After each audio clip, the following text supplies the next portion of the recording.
Before we begin, I need to warn you about something. This is not a motivational story.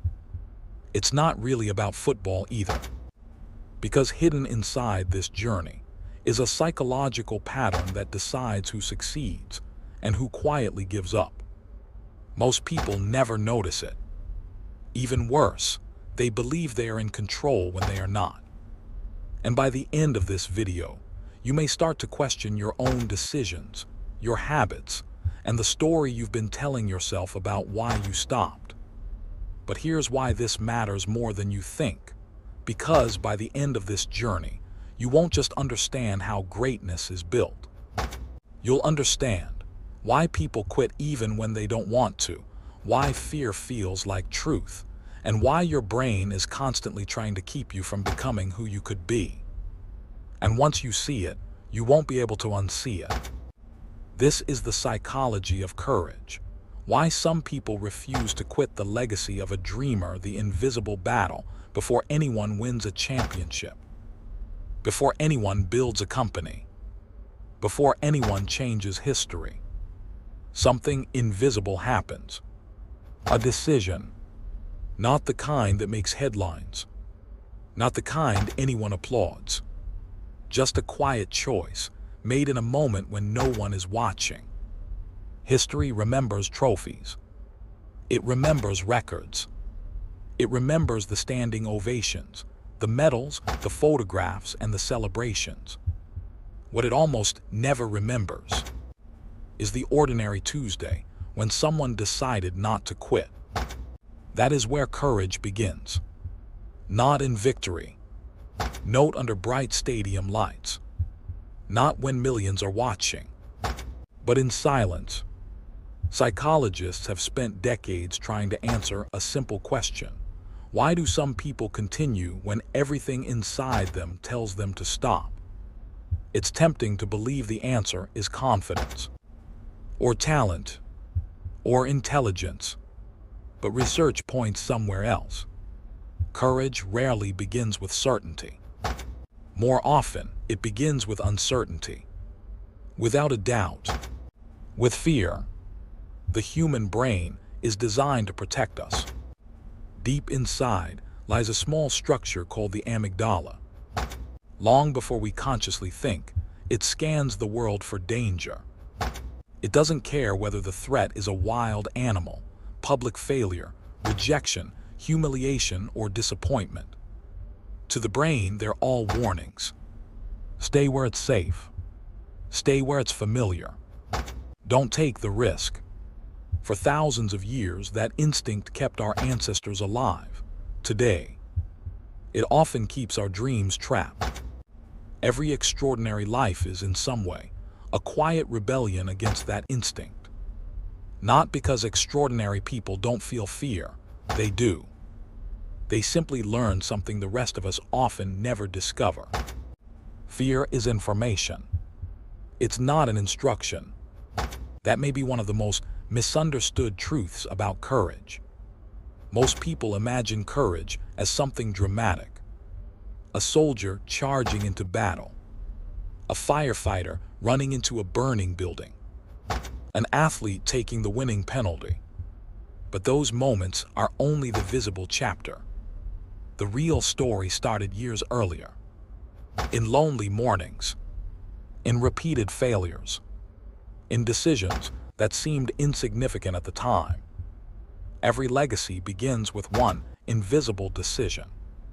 Think about the people you admire most: artists, scientists, explorers, athletes, entrepreneurs. None of them woke up extraordinary. They became extraordinary one ordinary choice at a time. The world only notices the ending. It almost never sees the beginning. And perhaps that's why courage is so difficult to recognize. Because it rarely looks heroic while it's happening. Sometimes courage looks like sending one application after receiving 20 rejections. Sometimes it looks like returning to practice after everyone else has gone home. Sometimes it looks like admitting you were wrong. Sometimes it looks like starting over at an age when everyone tells you it's too late. Sometimes it looks like a child kicking a worn football against a wall long after the streets have emptied. No audience, no cameras, no guarantee that any of it will matter. Just repetition, hope, and a dream that refuses to disappear. Years later, the world calls that child gifted. Overnight success, a natural talent, but the world is looking at the finished sculpture. It never saw the thousands of invisible strikes of the hammer. That's the deception of greatness. We admire the result. We overlook the process. And the process is where courage lies. This documentary isn't really about football. Football simply gives us a stage. It's not really about trophies. Trophies are only symbols. It's about a question every human being eventually faces. What do you do when your dream demands more than your comfort is willing to give? That question has echoed through every generation. It has shaped inventors who were laughed at, writers whose manuscripts were rejected, musicians who performed to empty rooms, scientists whose discoveries were dismissed. And somewhere, on a small volcanic island surrounded by the Atlantic Ocean, it found a boy whose name the world did not yet know. He wasn't the strongest. He wasn't the richest. He wasn't even supposed to succeed. But he possessed one dangerous habit. He kept making invisible decisions. Decisions no one celebrated. Decisions no one believed in. Decisions that would eventually reshape his life and inspire millions of others. Because every legacy, no matter how extraordinary, begins exactly the same way. With one person, one choice, one quiet act of courage. And this is where our story begins. We are not telling stories about extraordinary people, but we uncover the invisible psychological forces that shape them and reveal what they teach us about ourselves. Every child dreams, but only a few protect those dreams. Maybe that's because dreams aren't destroyed by failure. They're usually destroyed by comfort. Chapter 1. Every dream has an enemy. History remembers extraordinary people, but it rarely remembers the invisible battles that made them extraordinary. There is a moment in every extraordinary life, so small, so ordinary, that history almost ignores it. No cameras record it. No newspaper writes about it. No crowd applauds. Yet everything that follows depends on it. Not a championship, not a trophy, not a world record, a choice. A quiet, invisible decision made long before anyone believes it matters. That is where courage begins. Not in victory, not in certainty, but in the fragile space between fear and possibility. For centuries, philosophers have asked why some people devote their lives to impossible dreams while others quietly abandon them. Modern psychology offers part of the answer. Our beliefs about ourselves, our identity, our expectations, and our willingness to persist through uncertainty shape the choices we make long before success becomes visible. This documentary is not about proving that greatness is inevitable. It isn't. History is filled with gifted people whose potential never became reality. Instead, this is an exploration of something more subtle. How does an ordinary child begin building an extraordinary identity? To answer that question, we must travel far from stadium lights, far from cheering crowds, far from golden trophies.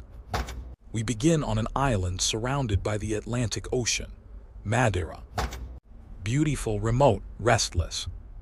The island rises from the sea like a mountain carried by waves. Steep cliffs meet restless water. Narrow streets wind through neighborhoods where families know one another by name.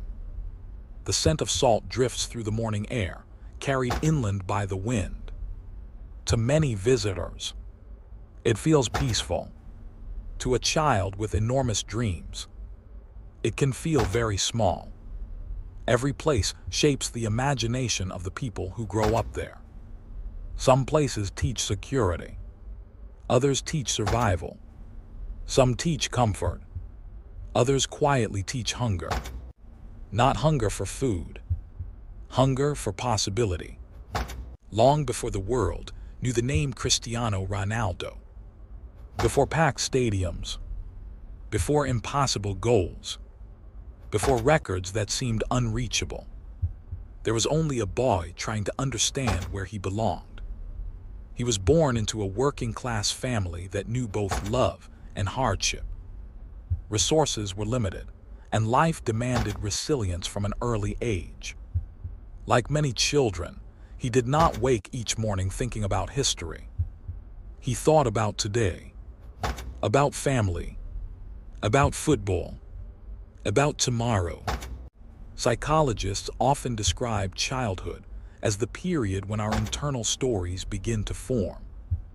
The experiences we repeat, the people who encourage us, the obstacles we face, these all contribute to the beliefs we develop about what is possible. Those beliefs are powerful because people rarely act beyond the limits of the identity they believe they possess. Perhaps that is why the earliest chapters of remarkable lives matter so much. Not because they predict greatness, but because they reveal the first signs of it. Imagine a boy standing with a football at his feet. No cameras, no audience, no guarantees, just imagination. To almost everyone else, it is an ordinary afternoon. To him, it is rehearsal. History has a habit of making extraordinary lives appear inevitable. Looking backward, every success seems to point toward the ending we already know.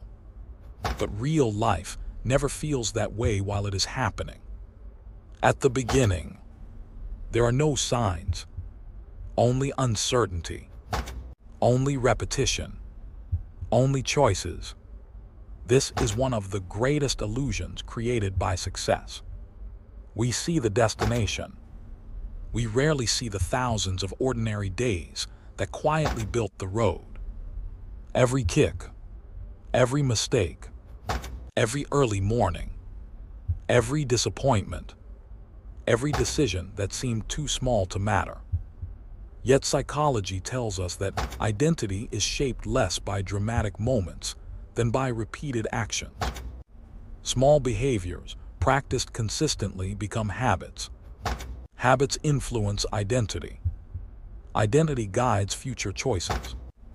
Greatness rarely arrives all at once. It accumulates quietly, patiently, almost invisibly. And that is why the beginning of every extraordinary story feels so ordinary. Because transformation rarely announces itself. It whispers. Perhaps the greatest misunderstanding about courage is believing it appears only in moments of crisis.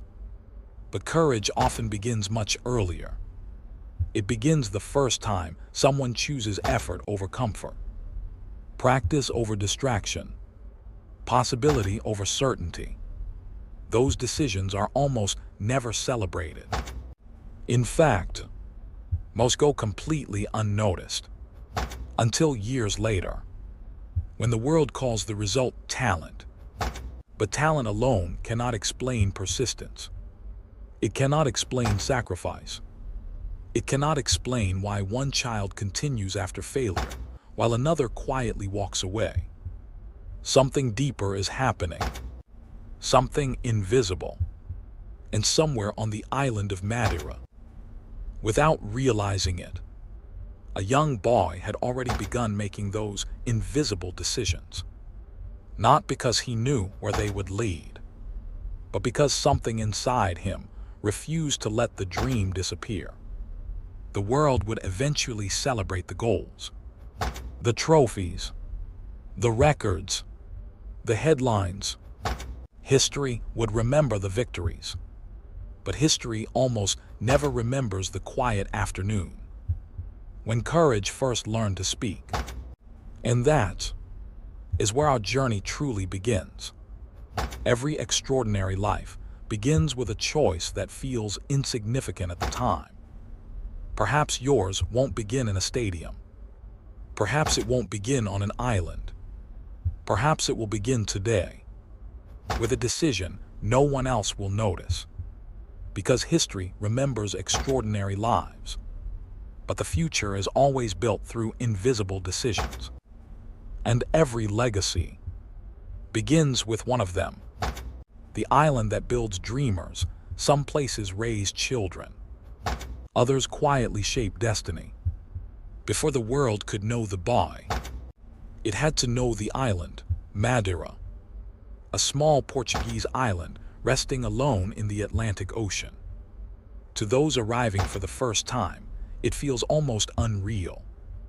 Mountains rise directly from the sea. Clouds wrap themselves around jagged peaks.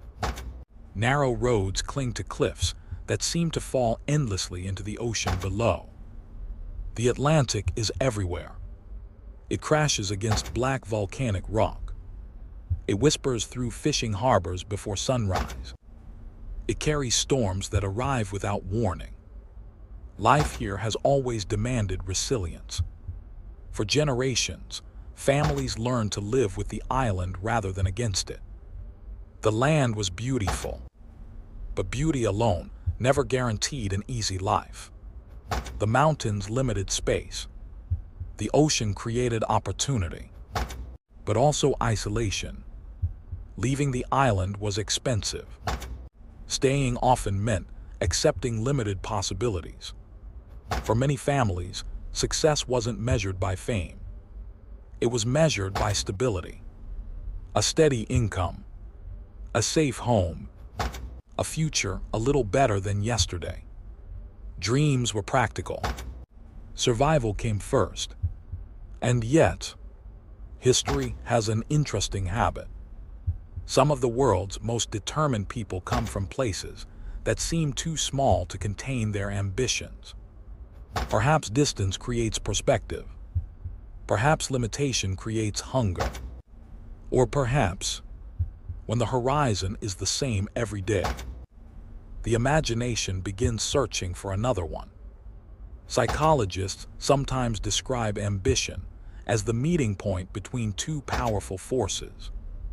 The first is dissatisfaction with the present. The second is belief in a different future. Neither force is enough on its own. Without hope, dissatisfaction becomes despair. Without challenge, hope rarely becomes action. The tension between them is often where extraordinary persistence begins. Madeira could not decide who a child would become. No place can, but every place offers a different set of experiences, different expectations, different obstacles, different opportunities. Environment is not destiny. It is the stage on which character begins to form. Some children inherit wealth. Some inherit security. Others inherit uncertainty. Each inheritance teaches different lessons. And sometimes, the lessons that seem hardest in childhood become the very qualities the world later admires. Walk through the streets before dawn. The cafes are still quiet. The fishing boats prepare for another day. The scent of salt hangs in the air. The first light touches the hills. Everything feels ordinary. No one looking across the island in those early mornings could have predicted that one of its children would become recognized around the world. Because history rarely announces itself in advance. It hides inside ordinary mornings, inside ordinary families, inside ordinary children, waiting for an ordinary decision to be repeated often enough. That one day, the world calls it extraordinary. On this island, one child had already begun to fall in love with a game. Not because it promised fame, not because it promised fortune, but because when the ball was at his feet, the world became larger than the island itself. The field did something the horizon could not. It made possibility feel close enough to touch. That is where our story begins. Not with victory, not with talent, but with imagination. Because before courage changes the world, it first changes the way a child sees tomorrow. And somewhere beyond these cliffs, beyond the waves, beyond everything he could yet imagine, a future was waiting. The boy simply didn't know it yet. The boy before the name. The world would one day know his name. But first, he had to discover himself. Morning arrives quietly on Madeira. The first light slips over the mountains. Fishing boats leave the harbor before most people are awake. The streets slowly come alive. A cafe unlocks its doors. Fresh bread cools behind the window. Neighbors greet one another by name.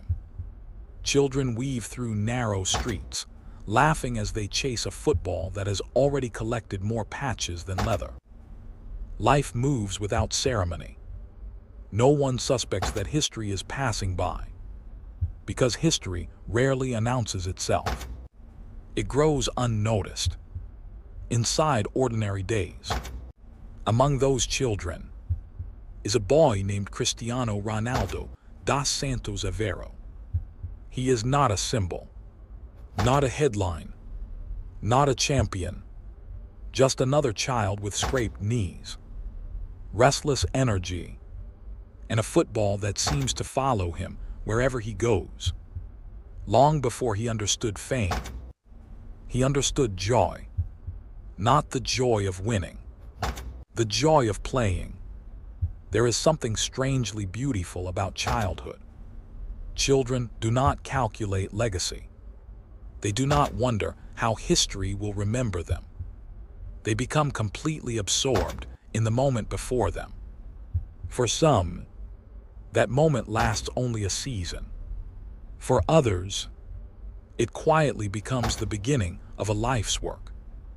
Those who knew Cristiano as a child often described his deep love for football and his competitive spirit.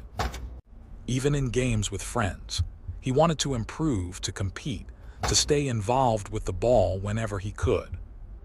That does not make his future inevitable. Many children love a sport. Many dream. Many practice. Only a few continue when the dream begins asking for sacrifices. That is the difference this story wants to understand.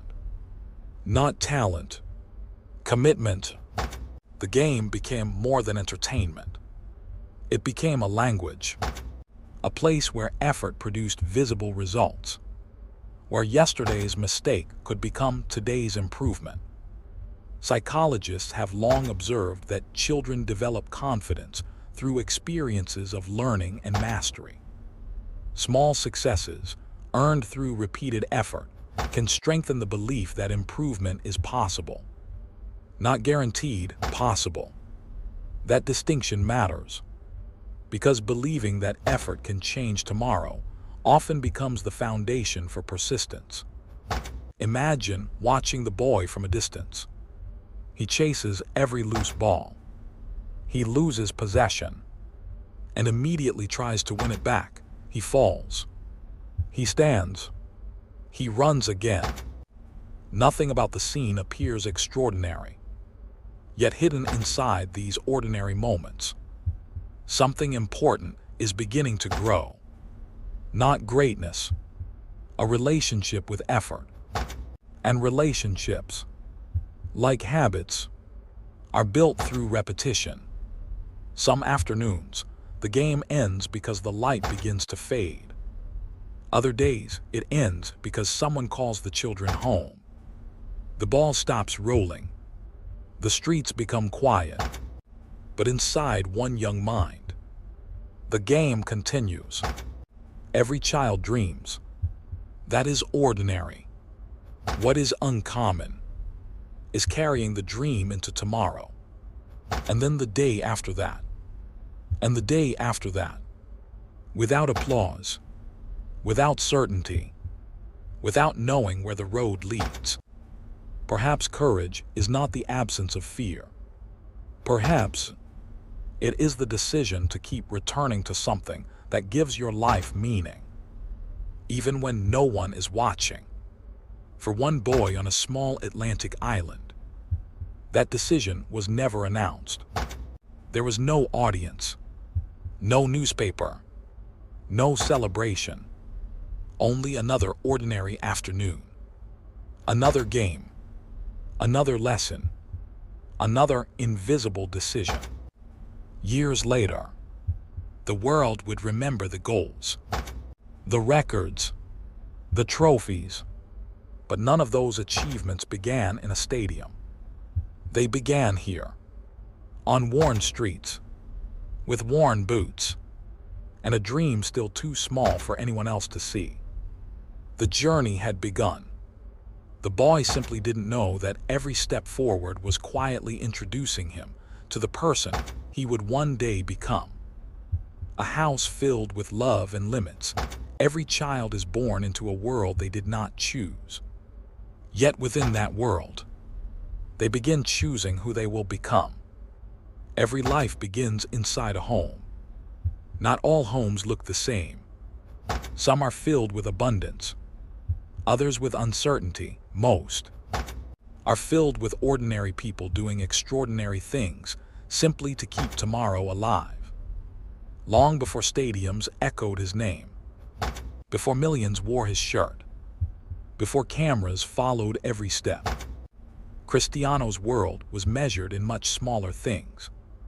The walk to school, the familiar streets, the rhythm of family life, the sound of everyday work. His father, José Diniz Avero, worked in several jobs over the years, including as a kitman at a local football club. His mother, Maria Dolores dos Santos Avero, worked tirelessly to support the family. There were 4 children. Resources were limited. Like countless working families around the world, every paycheck mattered. Nothing about their lives suggested that history was quietly taking shape inside those walls. Because history rarely chooses palaces. More often, it begins in ordinary homes. Homes where parents wake before sunrise, where sacrifices are made without applause, where children witness resilience before they understand the word. Psychologists have long observed that children learn not only from what adults say, but from what adults repeatedly do. Persistence, responsibility, sacrifice, hope. These lessons are rarely taught through speeches. They are absorbed through daily life. A child watches, listens, remembers slowly. Those observations become expectations, and expectations become identity. Imagine the small apartment at the end of another long day. The kitchen carries the aroma of a simple evening meal. Outside, the Atlantic wind brushes against the windows. Inside, the conversation is ordinary. Tomorrow's work, school, bills, family. Nothing about the evening feels historic. Yet these are the moments that quietly shape character. Because children rarely remember every sentence their parents spoke. They remember the atmosphere. They remember whether home felt hopeful, whether it felt safe, whether effort was normal, whether giving up was ever truly considered. There is a temptation to believe that extraordinary people grow because life is easy.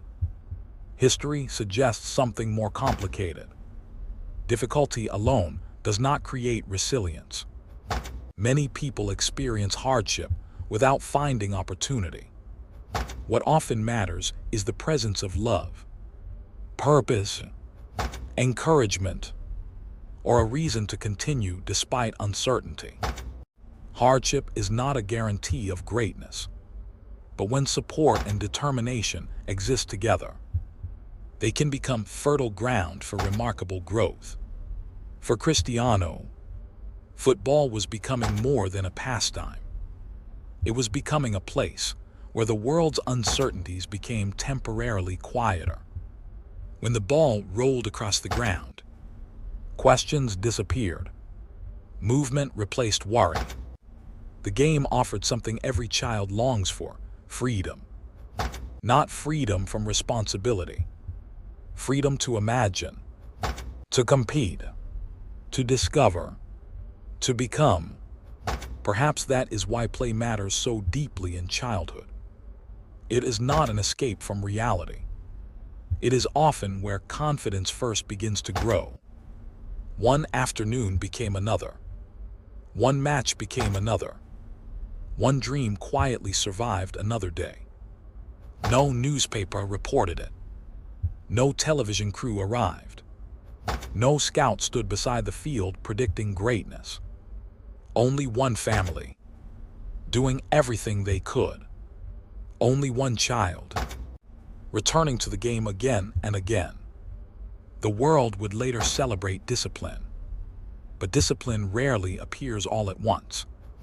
It begins as affection, then becomes routine, then commitment, then identity. Long before Cristiano Ronaldo became known for relentless dedication, he was simply a boy discovering that the place where he felt most alive was wherever a football happened to be waiting. The house could not promise him success. The island could not guarantee him opportunity. The future offered no certainty.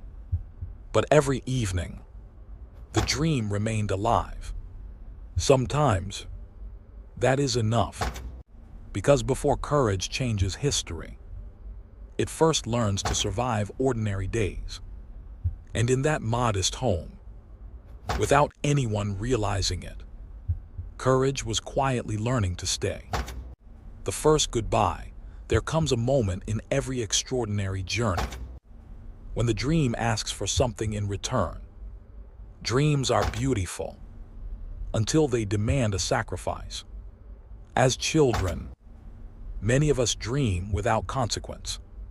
We imagine impossible futures because nothing has yet asked us to choose.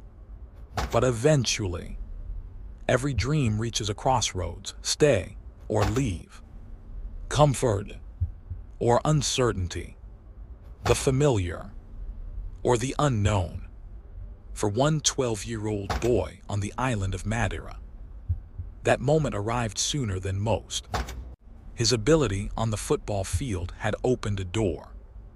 Sporting Clube de Portugal, one of the country's most respected football academies, offered him an opportunity to continue developing his talent in Lisbon.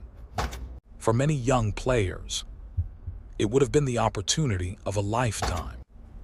It was also something else. A goodbye. Nearly 1,000 kilometers separated Madeira from Lisbon. An ocean stood between home and the future. The distance was measured in more than kilometers. It was measured in birthdays missed, family dinners left empty, familiar streets exchanged for unfamiliar ones. At 12 years old, most children still look to home for certainty. Now imagine boarding a plane, knowing that everything familiar will soon disappear beneath the clouds. The mountains that had watched you grow smaller through the airplane window. The ocean becoming a blue horizon. The island fading until it was only a memory. No stadium cheered that moment. No trophy marked the occasion. History would barely notice it. Yet this may have been one of the most courageous decisions of his young life. Not because he knew he would succeed, but because he accepted the possibility that he might not. Psychologists often describe courage not as acting without fear, but as choosing to act despite uncertainty. That distinction changes everything, because certainty requires very little courage. It is uncertainty that tests us. Leaving home meant leaving more than a place. It meant leaving an identity. In Madeira, he was a son, a brother, a neighborhood child, among familiar faces. In Lisbon, he would become someone entirely different. A newcomer, one of many young players, a boy who would have to earn his place again. Identity is rarely fixed. Throughout life, we enter new environments that quietly ask us the same question. Who will you become here? For a 12-year-old, that question can feel overwhelming. There were no guarantees waiting in Lisbon. Talent alone would not be enough. Every academy was filled with gifted players. Every training session became another reminder that everyone else had dreams too. Every young footballer believed they belonged. Competition had changed. The island was no longer the world. The world had become the competition. Imagine the first night. A new room, new voices, different routines, no familiar streets outside the window, no Atlantic waves breaking against the cliffs of Madeira, only silence. And in that silence, something remarkable happens to many people. When everything familiar disappears, you discover what truly lives inside you. Some return home. Some surrender to loneliness. Some slowly build a new version of themselves. Research on resilience suggests that supportive relationships, purpose, and the ability to adapt can help people navigate major life transitions. There is no single formula for success, but difficult changes often become defining moments because they force us to grow in ways comfort never demands. For Cristiano, the dream had stopped being an idea. It had become a responsibility. Every training session mattered. Every decision mattered. Every day away from home mattered. Because once you leave everything behind for a dream, the dream is no longer just something you want. It becomes something you must honor. Years later, people would remember the goals scored in front of 80,000 spectators. Few would remember the 12-year-old boy looking out of an airplane window, watching his island disappear into the Atlantic. But perhaps that was the day courage truly found its voice. Not in victory, not in applause, but in a quiet goodbye that almost no one saw. Among giants, talent may open a door. Character decides whether you remain inside. There is a strange moment that almost every dreamer experiences. The moment you discover you are no longer special. Back in Madeira, the game had felt familiar. The streets knew his footsteps. The neighborhood knew his name. The goals came often. The confidence came naturally. But Lisbon was different. Much different. Inside Sporting Club de Portugal's academy, every boy had been someone's best player. Every one of them had left home. Every one of them carried the same impossible dream: to become the one who made it. The training ground did not care where anyone came from.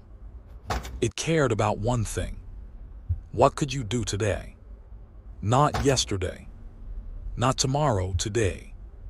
The whistle echoed across the pitch. Cones were already in place. Boots pressed into wet grass.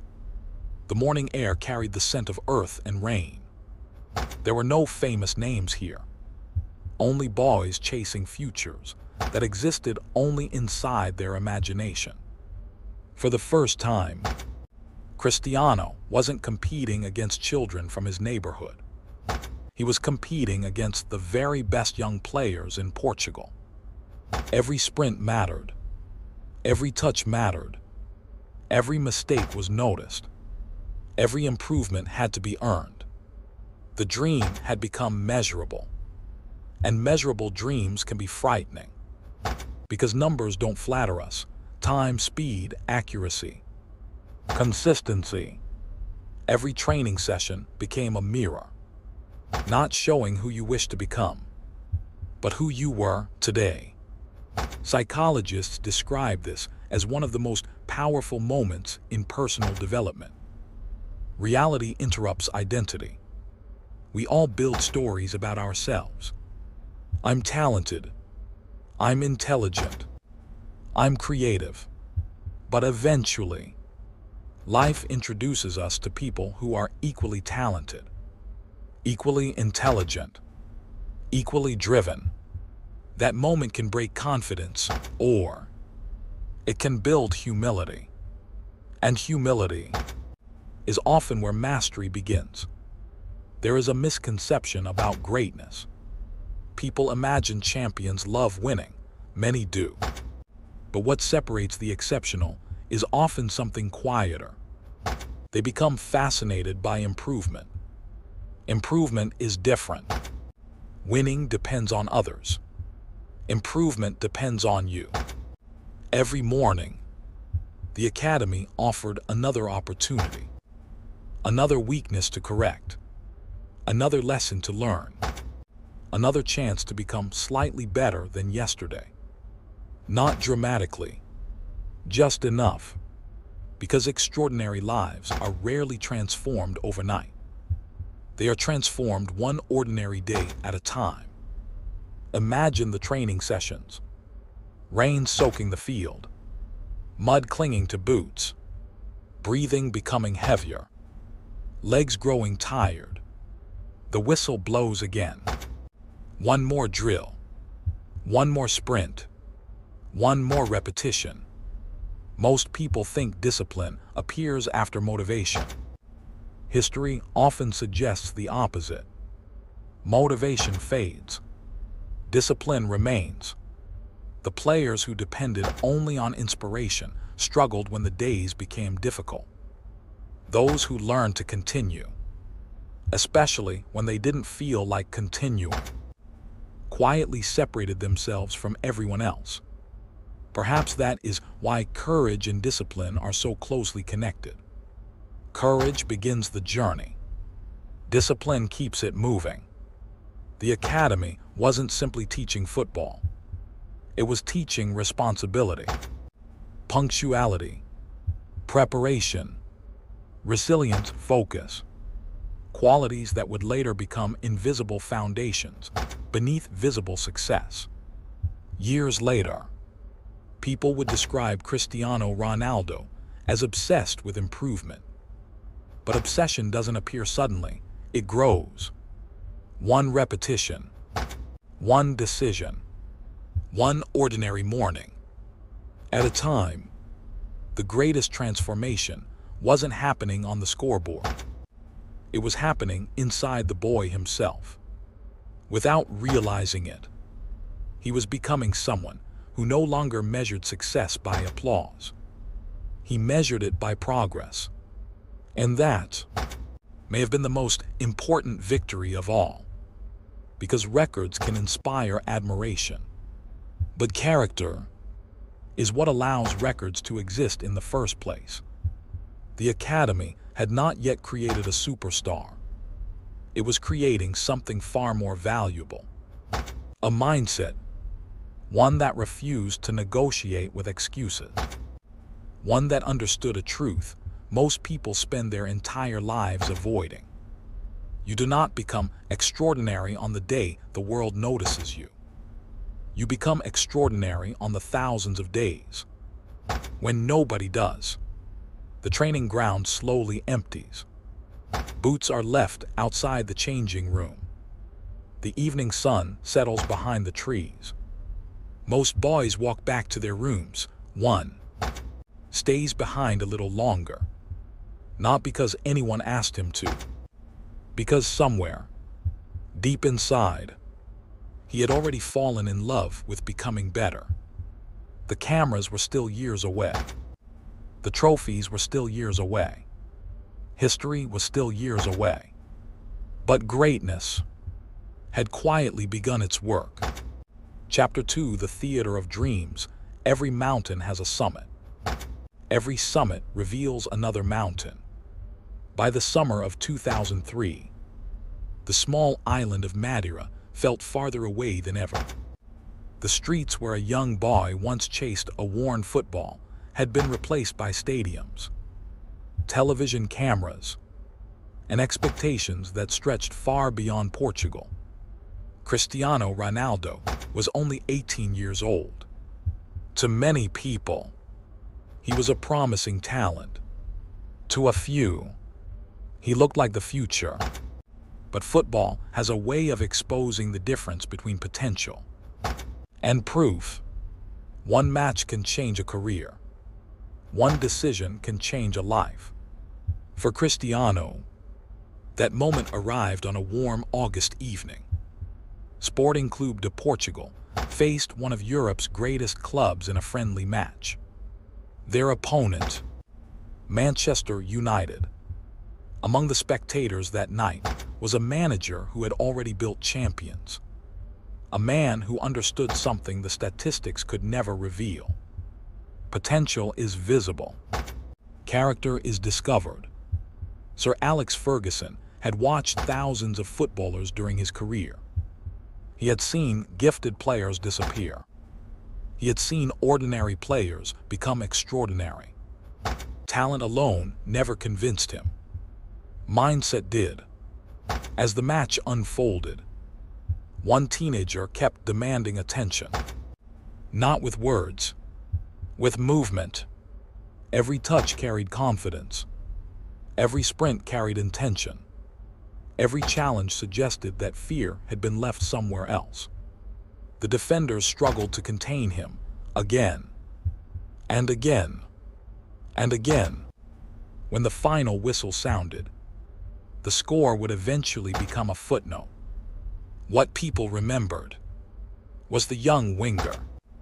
Several Manchester United players reportedly urged Ferguson to sign him after experiencing his performance firsthand. Sometimes history changes quietly, not through headlines, but through conversations after the crowd has gone home. Within days, Cristiano Ronaldo became a Manchester United player. The transfer was celebrated. The photographs were taken. The headlines were written. But hidden beneath every newspaper story, another journey was beginning. England was different. The Premier League was different. The speed was different. The physicality was different. The expectations were completely different. Old victories no longer mattered. At Carrington Training Center, every reputation was reset. No one cared what had happened in Lisbon. Every player had earned the right to be there. Now they had to earn the right to stay. There is a psychological phenomenon known as the arrival illusion. We believe that reaching the destination will finally make us feel complete. The promotion, the dream job, the championship, the new city. But the human mind adapts remarkably quickly. Yesterday's impossible dream becomes today's normal reality. And then, a new challenge appears. Cristiano had arrived at one of the biggest clubs in the world. But arrival was never the destination. It was the beginning of a harder journey. Imagine walking into the dressing room. Around you sit players whose posters once hung on bedroom walls. International stars, league champions, treble winners, men who had already achieved what millions only imagined. How do you speak? How do you belong? How do you convince yourself that you deserve to share the same room? Psychologists call this belonging uncertainty. Many people experience it when entering a new environment where standards are exceptionally high. The question echoes quietly inside the mind. Do I truly belong here? Some people answer that question with fear. Others answer it with curiosity. The difference often shapes everything that follows. Cristiano did not need to become someone else. He needed to become a better version of himself. That distinction matters. Growth is rarely about abandoning your identity. It is about expanding it. Training sessions became more demanding. Mistakes became more expensive. Every weakness became visible. The game moved faster. Defenders were stronger. Opportunities disappeared in seconds.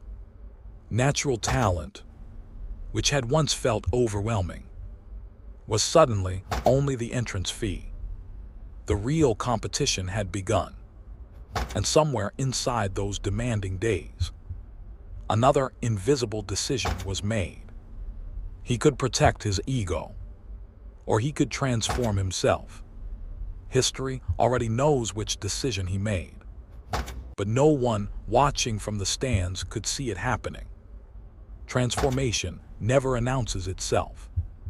It hides inside repetition, inside correction, inside the humility to admit, the player I am today is not yet the player I need to become. That sentence, whether spoken aloud or not, has changed more lives than almost any victory. Because the greatest opponent most extraordinary people ever face is not another person.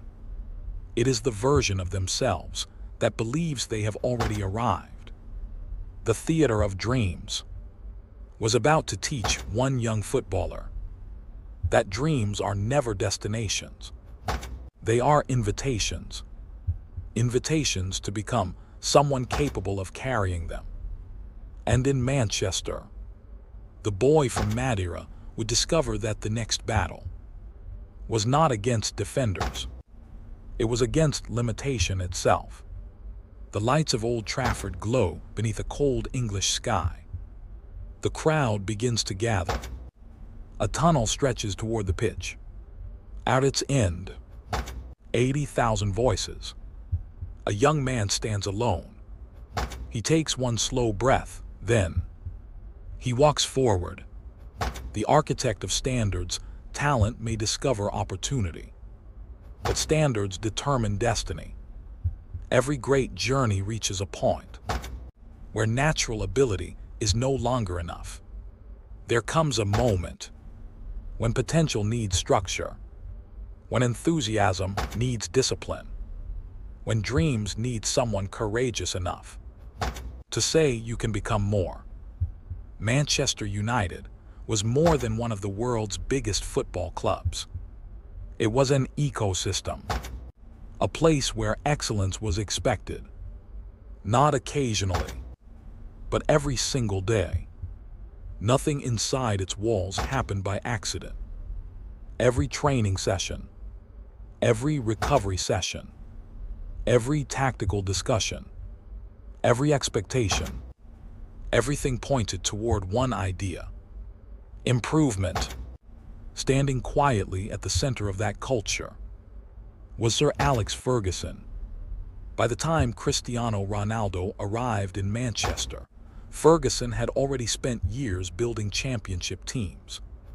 Players and staff often described his extraordinary standards, his ability to develop young talent, and his insistence that no individual was bigger than the team. History remembers the trophies. Players often remember something else: the standards. There is an important difference between a coach and a mentor. A coach can improve performance. A mentor can reshape identity.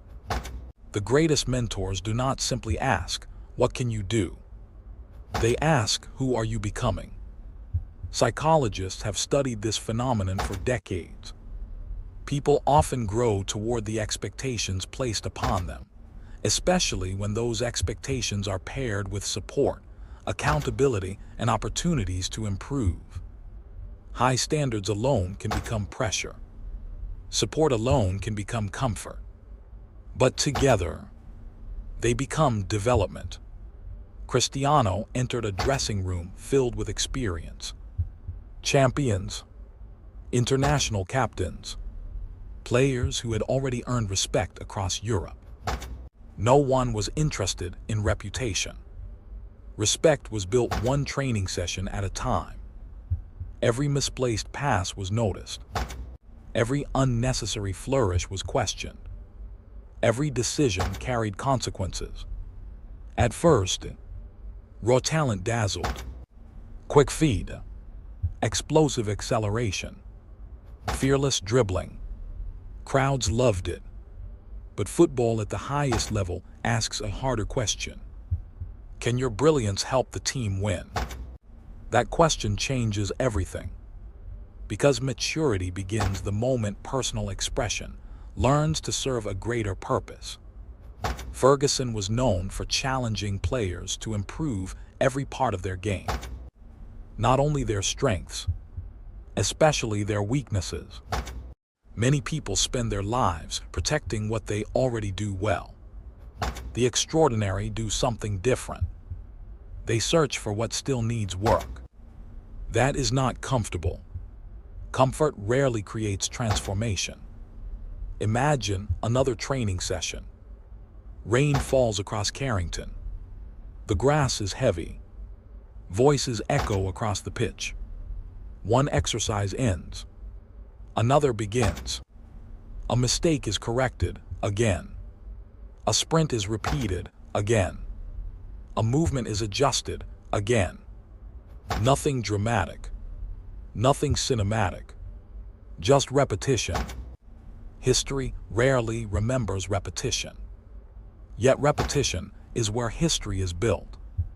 The audience sees 90 minutes on a Saturday afternoon. It does not see the thousands of ordinary moments that prepared those 90 minutes. This is one of the greatest misunderstandings about excellence. People admire confidence. They rarely admire the discipline that produced it. Confidence without preparation is fragile. Confidence earned through preparation becomes resilience, slowly, almost invisibly. The young winger from Madeira began changing. The dribbles became more purposeful. The decisions became quicker. The body became stronger. The mind became calmer. The player was evolving. But something even deeper was changing: identity. Psychologists sometimes speak of identity not as something we discover, but as something we construct. One decision, one habit, one repeated action at a time. Cristiano was no longer simply trying to impress. He was learning to improve. Those are not the same thing. One seeks applause. The other seeks mastery. And mastery is patient. There is an old military principle often associated with strategic thinking. Before you overcome your greatest opponent, you must first overcome your greatest weakness. Whether on a battlefield, in a laboratory, or on a football pitch, the principle remains remarkably similar. Growth begins where excuses end. Years later, the world would praise Cristiano Ronaldo's relentless work ethic. People would call it obsession, dedication, discipline. But qualities like these rarely appear overnight. They are shaped by expectations that refuse to settle for potential, and by people who believe you are capable of becoming more than you currently are. Perhaps that is the greatest gift a mentor can offer. Not confidence, vision. The ability to see, in someone else, a future they have not yet learned to see for themselves. For Cristiano, Manchester had become more than a new city. It had become a forge. Every difficult training session, Every correction, every challenge, every demanding expectation was slowly transforming raw promise into lasting excellence. And without realizing it, the young boy who once chased a worn football through the streets of Madeira was becoming a professional, not because the world expected greatness, but because every ordinary day he expected a little more from himself. The rain begins to ease. Training comes to an end. The players leave the field one by one. One figure remains behind. A football rests at his feet. The stadium is empty. No cameras, no applause. Just one more repetition. Then another, and another. Because greatness has never been built in front of crowds. It has always been built when the crowds have already gone home. The weight of expectations, the higher you climb, the louder the world becomes. There is something no one tells you about success. The moment people begin believing in you, they also begin judging you. At first, their voices sound encouraging. Then, they become expectations. Every pass is analyzed. Every mistake replayed. Every decision questioned. For an 18-year-old stepping into one of the biggest football clubs in the world, there was nowhere to hide. Old Trafford was magnificent. It was also unforgiving. More than 70,000 supporters filled the stadium. Millions more watched from around the world. Every weekend, another examination. No classroom, no second chances. 90 minutes. The verdict delivered before the final whistle. Cristiano Ronaldo arrived with dazzling skill. His speed thrilled spectators. His dribbling brought defenders to panic. But football has always been a game of difficult decisions. There were moments when he held the ball too long. Moments when the spectacular was chosen over the simple. Moments when experience had not yet caught up with talent. Supporters noticed. Journalists noticed. Opponents certainly noticed. At the highest level, ability earns admiration. Decision-making earns trust. This was no longer a test of talent. It was a test of growth. Criticism is one of life's greatest crossroads. Some people hear criticism and conclude, I'm not good enough. Others hear the very same words and ask, what can I learn? Psychologists often describe this difference as the way we interpret setbacks. Feedback can become a threat to identity, or it can become information for improvement. The event may be the same. The response changes everything. That distinction is rarely visible. It happens inside the mind, long before it becomes visible on the field. Imagine leaving the stadium after a difficult match. The floodlights are turning off. The chants have faded. The dressing room grows quiet. The newspaper headlines have not yet been printed. But another conversation has already begun. The one inside your own head. Every extraordinary performer knows this conversation. It asks difficult questions. Am I really good enough? Can I handle this? What if everyone was wrong about me? History cannot tell us Cristiano Ronaldo's private thoughts in those moments. No one can. But history can show us something else. He kept returning. He kept training. He kept improving. That persistence is observable. And sometimes, our repeated actions reveal more than our words ever could. Sir Alex Ferguson was known for demanding improvement. Not perfection. Improvement. There is an important difference. Perfection is impossible. Improvement is available every day. That philosophy quietly transformed Manchester United. It also transformed the young winger from Madeira. Every training session became another opportunity, not to defend his reputation, but to earn tomorrow's. Slowly, the unnecessary touches disappeared. The decisions became sharper. The final pass improved. The finishing improved. The physical strength improved. The confidence stopped coming from applause. It began coming from preparation. That is one of psychology's quiet truths. Confidence built on praise disappears when praise disappears. Confidence built on preparation remains. Even when the crowd is silent, there is an old idea found in many traditions. Pressure does not create character. Pressure reveals character.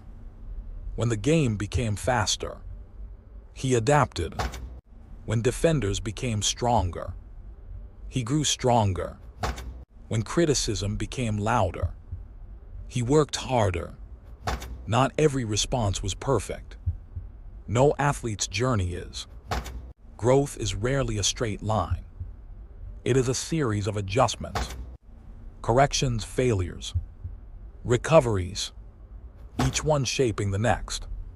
Years later, people would remember the Ballon d'Or awards, the Champions League trophies, the impossible goals.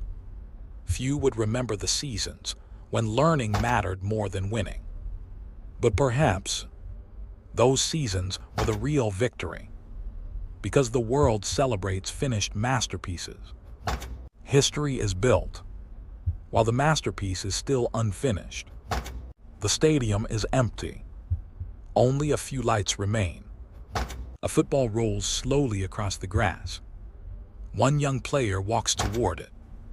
He places it carefully, steps back, looks at the goal, and strikes it again.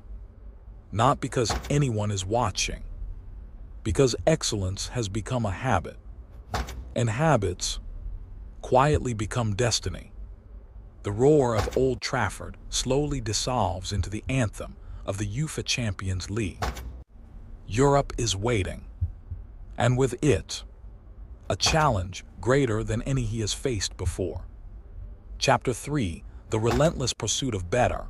History remembers the victories. Excellence remembers the mornings that made them possible. Every generation celebrates greatness.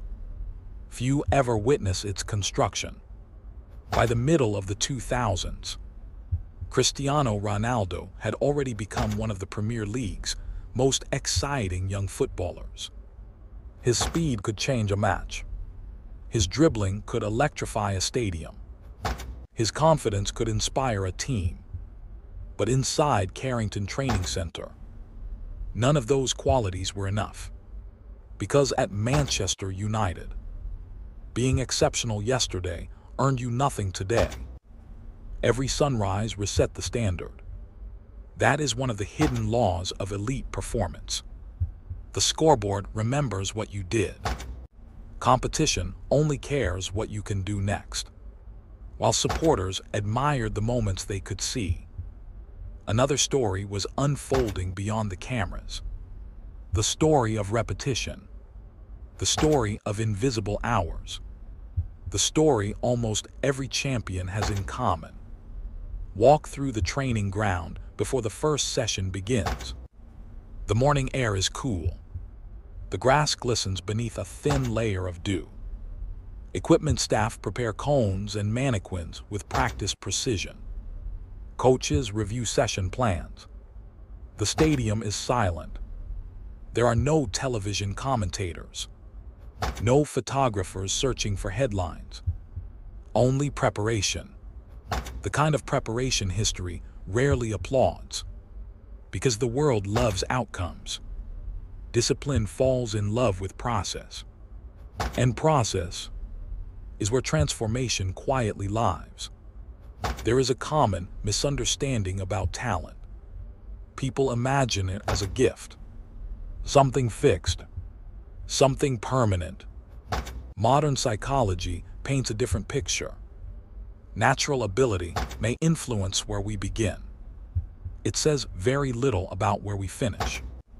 Long-term excellence is shaped by purposeful practice, consistent feedback, recovery, adaptation, and the willingness to improve weaknesses instead of protecting strengths. The greatest performers rarely ask, "What am I already good at?" They ask, "What still limits me?" That question changes everything, because improvement begins with honesty. Cristiano's game was evolving. The dazzling stepovers remained, but now they served a purpose. His movement became more intelligent, his finishing more clinical, his positioning more deliberate.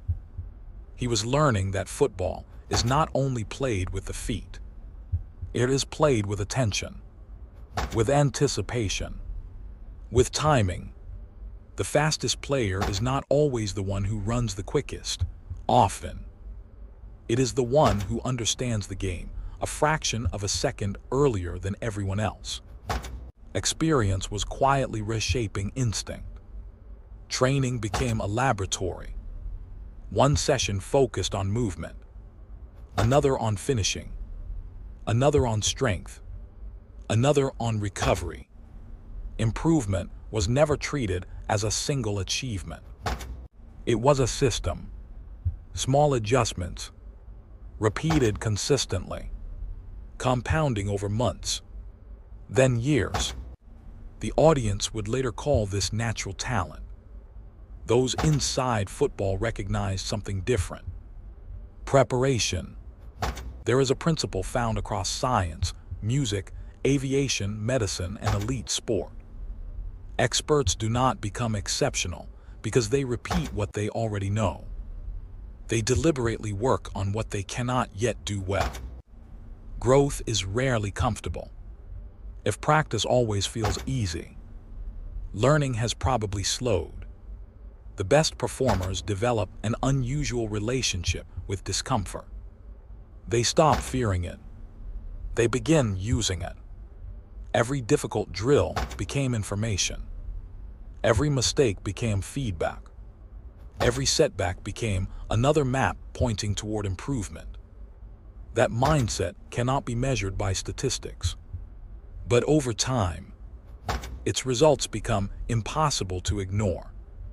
Around him, Manchester United was filled with leaders, experienced professionals who understood what it meant to compete for titles every season.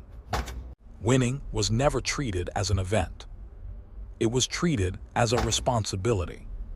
Standards were protected long after celebrations ended. This culture mattered because environments influence behavior.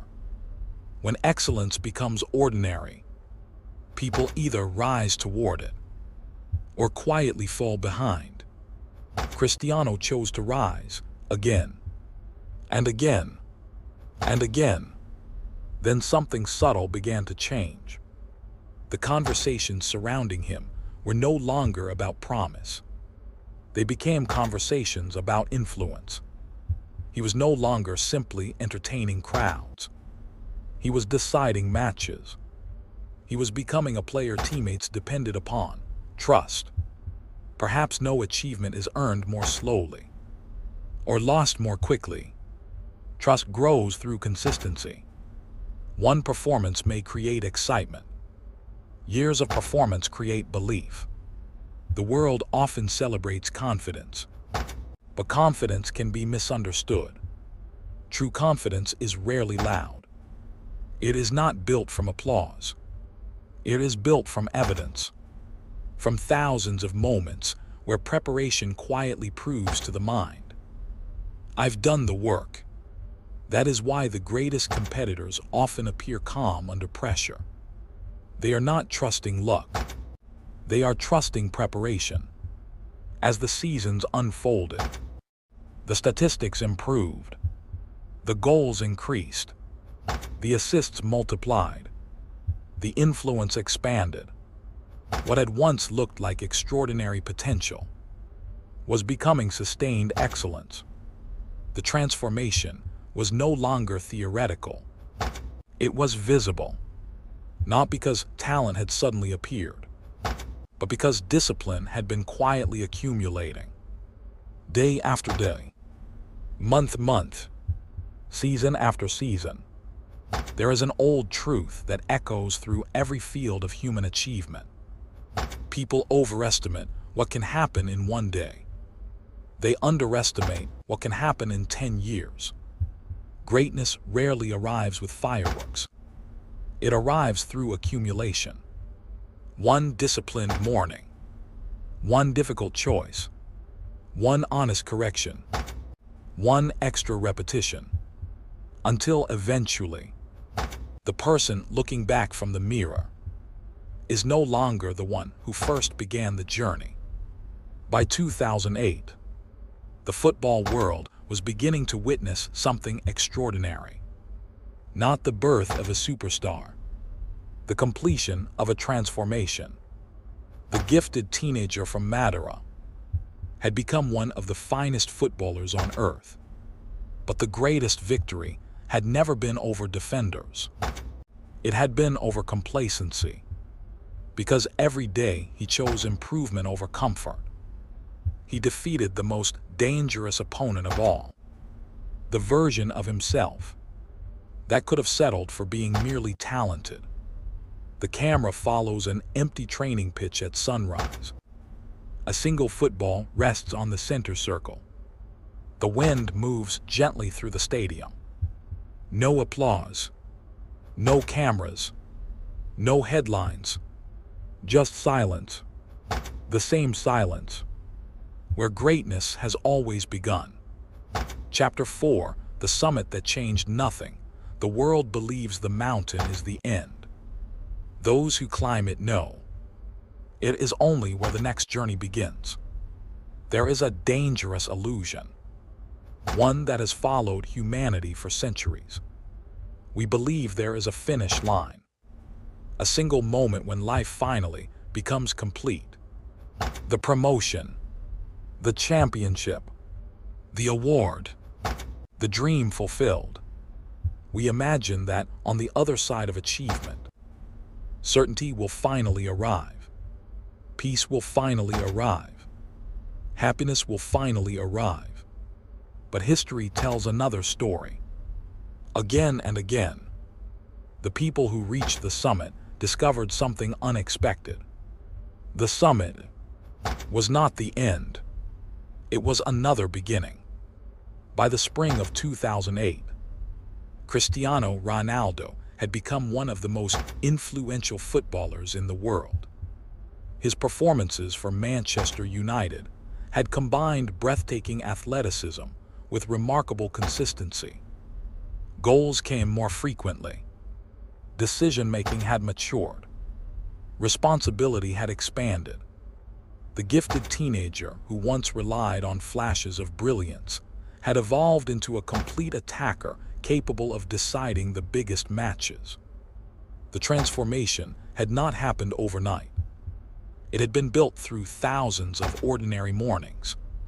The football world could finally see what those unseen mornings had created. Then came Moscow, the UEFA Champions League final. Rain covered the Luzhniki Stadium. Every movement became uncertain. Every touch carried consequence. Millions watched. For supporters, it was 90 minutes. For the players, it represented years of preparation, compressed into one evening. Pressure has a strange effect on time. Seconds begin to feel like minutes.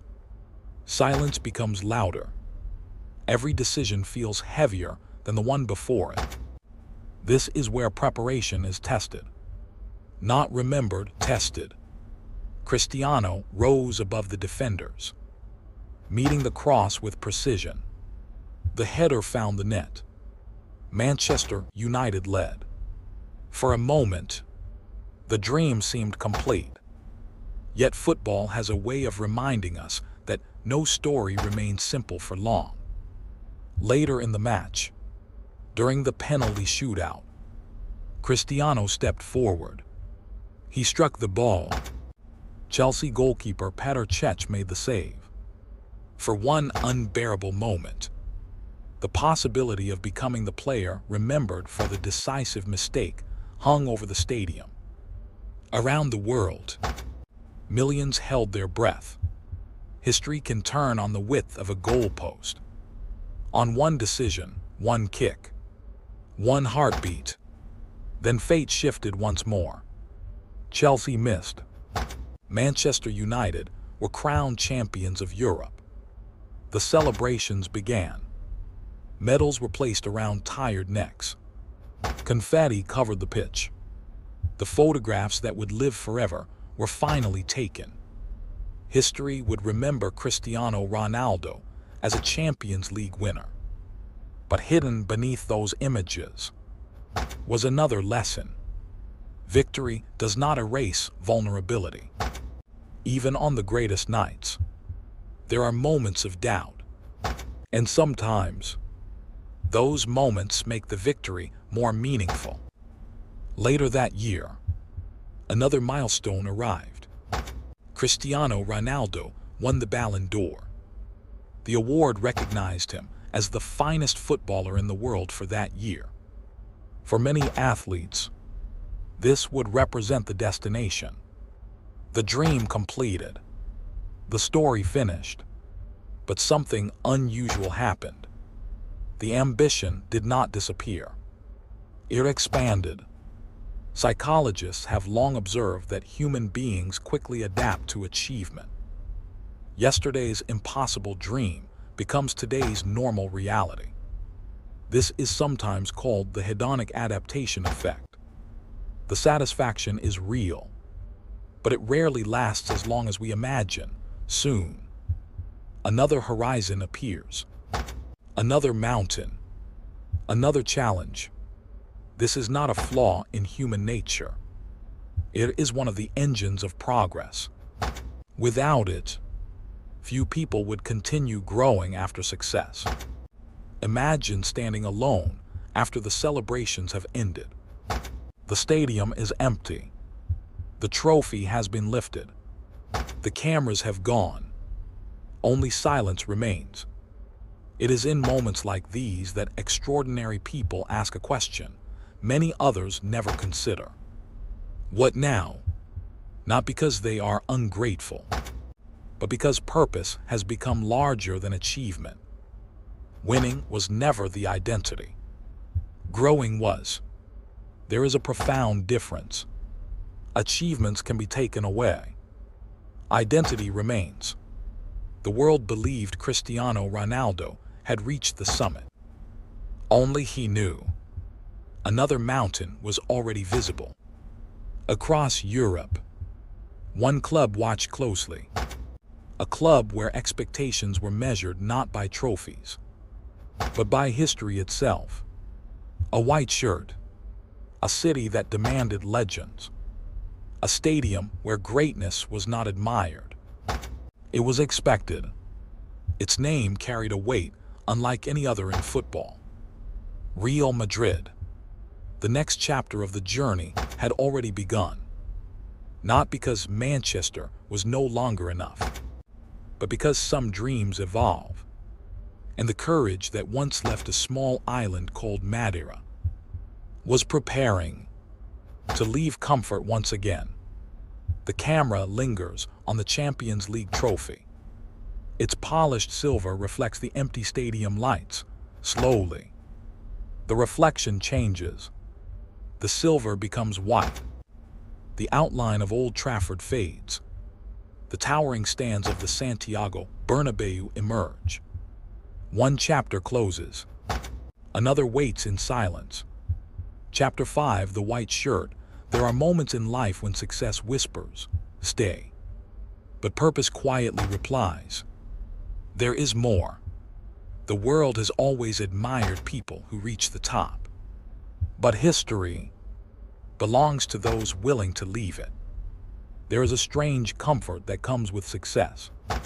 You know the people. You know the routines. You know the expectations. The risks become familiar. The victories become expected. Life becomes predictable, and predictability is seductive. It tells us you've earned the right to stop climbing. Many people do. There is no shame in that. After all, isn't success the destination? But every generation produces a handful of people who hear a different voice, a quieter voice, one that asks, what if your greatest work has not yet been done? By the summer of 2009, Cristiano Ronaldo had already achieved what millions of footballers only dreamed about: a UEFA Champions League title, multiple Premier League trophies, the Ballon d'Or, global recognition. At just 24 years old, he had become one of the defining players of his generation. To many, there was nothing left to prove. Yet ambition has an unusual relationship with certainty. For some people, comfort feels like achievement. For others, comfort begins to feel like a warning. Across Europe, another institution was watching. Not merely a football club, a symbol. A place where legends are measured against legends. Where every generation is compared with the one before it. Where history is not displayed in a museum. It walks beside you every time you enter the stadium. Real Madrid. Its white shirt carries more than a crest. It carries expectation. The club's history is filled with European triumphs, iconic players, and relentless ambition. To play there is to accept that excellence is not celebrated once, it is demanded again and again. Joining Real Madrid was not simply changing employers. It meant accepting one of the most demanding environments in world sport. Psychologists sometimes speak of two powerful human motivations: the desire for security and the desire for growth. Security protects what we already have.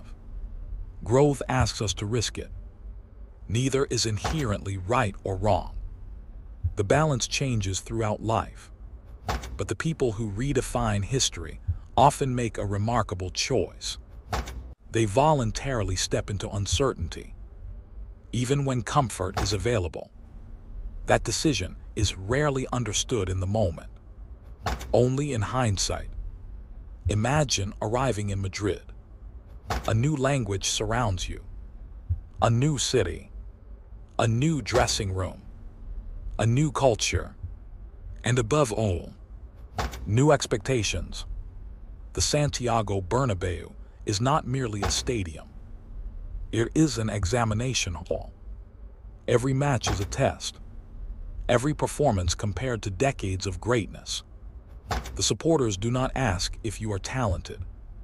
They assume you are. The real question is different. Can you carry the weight of this shirt? Pressure is often misunderstood. People think pressure destroys performance. Sometimes it does. But pressure can also reveal preparation. When expectations rise, habits become visible. Discipline becomes visible. Character becomes visible. There is nowhere left to hide. Cristiano had experienced pressure before. This was different. At Manchester United, he had become a star. At Real Madrid, he was expected to become history. The transfer fee itself became part of the story. At the time, it was a world record fee. Newspapers debated whether any player could justify such a price. Television panels argued. Supporters speculated. Critics questioned. Long before he touched the ball, the judgment had already begun. That is one of the hidden costs of visibility. The higher the expectation, the less room society gives you to be human. One ordinary mistake becomes tomorrow's headline.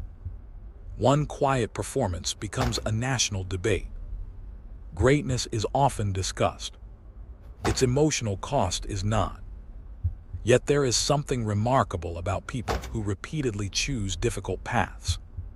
They begin to redefine fear. Fear is no longer a signal to retreat.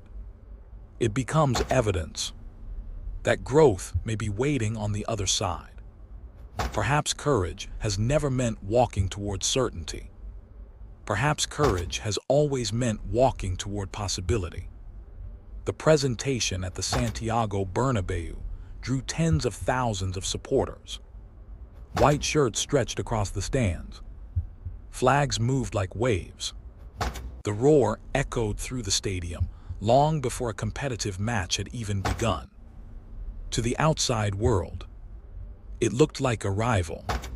To Cristiano, it was another beginning. Because every new chapter asks the same silent question. Will you become the person this moment requires? No trophy could answer that. Only time could.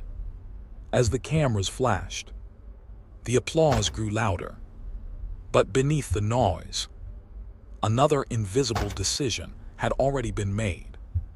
Not to defend yesterday's success, but to build tomorrow's. The white shirt was never the reward. It was the responsibility. And responsibility has a way of revealing who we truly are. The camera slowly rises above the Santiago Bernabeu.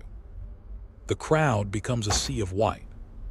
One figure stands alone at the center of the pitch, small against the size of the stadium, small against the weight of expectation. Yet somewhere inside that silence, the boy from Madeira still remains, still chasing one more improvement, still making one more invisible decision, still believing that the next mountain is worth climbing. Chapter 6: The price of greatness. The higher you rise, the less the world forgives your mistakes. Success changes more than circumstances. It changes perspective. The world begins looking at you through a different lens. Yesterday, people admired your progress. Today, they expect perfection. The applause becomes quieter. The criticism becomes louder. Not because you have become worse, but because greatness changes the standard by which the world measures you. For Cristiano Ronaldo, Madrid was not simply another chapter. It was life beneath a microscope. Every training session was observed, every gesture interpreted, every celebration analyzed, every missed opportunity debated across television studios, newspaper columns, radio broadcasts, and homes around the world. Millions celebrated him. Millions questioned him. Both happened at the same time. That is the strange mathematics of fame. The more people who admire you, the more people feel entitled to judge you. Walk through the streets of Madrid on a match day. Scarves hang from balconies. Children wear white shirts carrying the number 7. Cafes buzz with conversations about tactics and team selections. The city does not merely support football. It breathes it. Expectation lingers in the air like approaching rain. It follows every player through the stadium gates. For some, that atmosphere becomes overwhelming. For others, it becomes fuel. The difference rarely begins on the pitch. It begins inside the mind. Pressure is one of the most misunderstood experiences in human life. Many imagine pressure as an external force. The crowd, the cameras, the headlines. But psychologists often describe pressure as something created by the interaction between the situation and our interpretation of it. The event itself does not always determine the response. Meaning does. Two people can stand in the same stadium. One experiences panic. The other experiences purpose. The environment is identical. The mindset is not. Cristiano's performances were now measured against his own extraordinary history. Scoring once had been remarkable. Now, people asked why he had not scored twice. One brilliant season became the expectation for the next. Then the next. Then the next. Success had quietly rewritten the definition of success. This is one of the hidden costs of excellence. Your greatest achievement becomes the world's new minimum expectation. There is a psychological trap known as hedonic adaptation. Human beings quickly adjust to what once felt extraordinary. The promotion becomes normal. The dream house becomes familiar. The championship becomes another memory. Even remarkable achievements lose their emotional intensity over time. The audience experiences adaptation. Athletes experience it too. The question becomes, how do you stay hungry after the world has already called you great? Perhaps that is one of the rarest forms of courage. Not climbing the mountain, continuing to climb after reaching the summit. Every match carried invisible weight. The cameras captured 90 minutes. They could not capture recovery sessions, ice baths, nutrition plans, strength training, video analysis, sleep, travel. The endless repetition hidden behind every public performance. People often imagine elite athletes performing for 90 minutes each week. In reality, those 90 minutes are supported by an entire way of living. Greatness is not an event. It is a lifestyle. One decision reinforcing another. Until discipline no longer feels like discipline. It becomes identity. Imagine arriving at the training ground before sunrise. The city is still waking. Streetlights remain lit. The morning air carries a quiet chill. The gates open. Another day begins. Not because motivation arrived, but because commitment did. There is a profound difference. Motivation asks, how do I feel today? Commitment asks, what needs to be done today? History has always belonged to those who answered the second question. Criticism never disappeared. Neither did expectation. There were difficult nights, unexpected defeats, moments when newspapers questioned his form, moments when rival supporters celebrated every mistake. Such moments are part of every long career. No athlete escapes them. The remarkable quality is not avoiding criticism. It is refusing to allow criticism to define identity. There is wisdom in separating performance from self-worth. A poor match does not determine the value of a person. It identifies an area for improvement. That distinction protects growth, because shame often leads to avoidance. Reflection leads to learning. Years passed. Managers changed. Teammates arrived and departed. Football itself evolved. Yet one quality remained astonishingly consistent. Preparation. Not because preparation guaranteed victory. Nothing can. But because preparation gave uncertainty fewer places to hide. Every sprint, every repetition, every recovery session, every carefully protected habit, each one whispered the same message. Be ready. There is an old saying among craftsmen. The masterpiece is created long before the final brushstroke. The same is true of extraordinary lives. The public sees the final performance. The private life creates it. That is why greatness often appears mysterious. People witness the result, rarely the routine. As another season unfolded, another goal was scored, another record broken, another celebration echoed through the Bernabeu. The world applauded the finish. Very few applauded the morning that made it possible. But perhaps that has always been the nature of excellence. Its loudest victories are built inside its quietest hours. The stadium empties. The floodlights slowly fade. Ground staff collect the final training cones. The echo of thousands of voices disappears into the Madrid night. One football remains on the grass, still waiting. Tomorrow, the work begins again. Because greatness is never something you keep. It is something you earn again, every single day. Chapter 7, The Reinvention, the greatest threat to excellence. Is yesterday's success. There is a quiet danger that follows every achievement. It does not arrive as failure. It arrives as comfort. The applause continues. The headlines remain positive. The trophies fill the cabinet.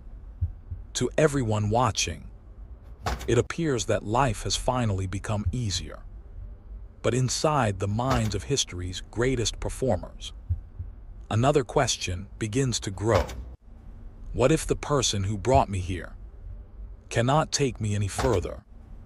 That question has shaped civilizations, businesses, artists, scientists, athletes, because history has never belonged only to the strongest. More often, it belongs to those willing to evolve. By the early 2010s, Cristiano Ronaldo had become one of the most feared attacking players in football. His pace terrified defenders. His dribbling could dismantle entire defensive lines. His athleticism seemed almost impossible. Yet football was changing. Opponents studied every movement. Coaches analyzed every touch. Data began influencing tactics. Defenders became more organized. Space became more difficult to find. The qualities that once shocked opponents slowly became expected. This happens in every profession. The world adapts. Markets change. Technology evolves. Competition catches up. The methods that once created success gradually lose their advantage. The question is never whether change will come, only whether we will recognize it before it is too late. Cristiano recognized it, not through one dramatic moment, but through hundreds of ordinary observations. A run that no longer created the same separation. A defender who anticipated the move. A match where efficiency mattered more than flair. These moments were almost invisible. Yet invisible moments often create visible revolutions. Rather than resisting change, he embraced it. The explosive winger began becoming something different. His movement became more economical. His positioning became more intelligent. His timing became almost instinctive. He conserved energy for decisive moments. He attacked spaces instead of chasing them. He transformed from a player who created chaos into a player who mastered opportunity. The goals continued. In fact, they became even more frequent. Not because he was running more, because he was thinking differently. There is an important lesson hidden here. Many people mistake adaptation for compromise. They believe changing means abandoning who they are. History suggests something else. True adaptation protects the mission, while changing the method. The destination remains. The path evolves. This principle appears everywhere. A tree bends during a storm, not because it is weak, but because it understands survival. Water changes shape to fit its surroundings, yet never stops being water. The most enduring people carry the same wisdom. They refuse to become prisoners of yesterday's identity. Psychologists describe identity as something dynamic, not fixed, not permanent. The healthiest identities continue growing as circumstances change. People who attach themselves too tightly to one version of themselves often struggle when life demands something different. Growth requires grief. You must mourn the version of yourself that can no longer carry you forward. Only then can something stronger emerge. Few people speak about this because reinvention is uncomfortable. It asks successful people to become beginners again, to question habits that once worked, to challenge strengths they once celebrated, to trade certainty for possibility. That requires a different kind of courage. Watch Cristiano during these years. His game becomes quieter, more efficient, less concerned with spectacle, more concerned with consequence. The unnecessary movements disappear. The decisive movements remain. It is as if experience has taught him a profound truth. The crowd remembers the beautiful moment. History remembers the decisive one. That distinction transformed his career. There is an old military principle, often attributed to strategic thinking. Never fight the next battle exactly as you fought the last one. The battlefield changes. So must the strategy. Whether leading an army, building a company, writing a book, or playing football, the principle remains remarkably similar. Victory belongs to those who recognize change before everyone else. As seasons passed, records continued falling. Goals accumulated at astonishing speed. Championships followed. Champions League nights became stages where preparation met opportunity. To the outside world, it looked like sustained dominance. What many failed to notice was that they were watching an entirely different footballer from the teenager who first arrived in Manchester. The name remained.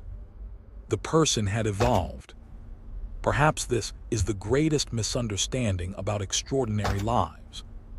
People admire consistency, but greatness is rarely built through sameness. It is built through continuous refinement. Every season asks a new question. Every decade demands a new version of you. The people who survive are those willing to answer again and again and again. Imagine standing alone after another victory. The stadium is roaring. Teammates celebrate. Confetti falls. The cameras search for emotion.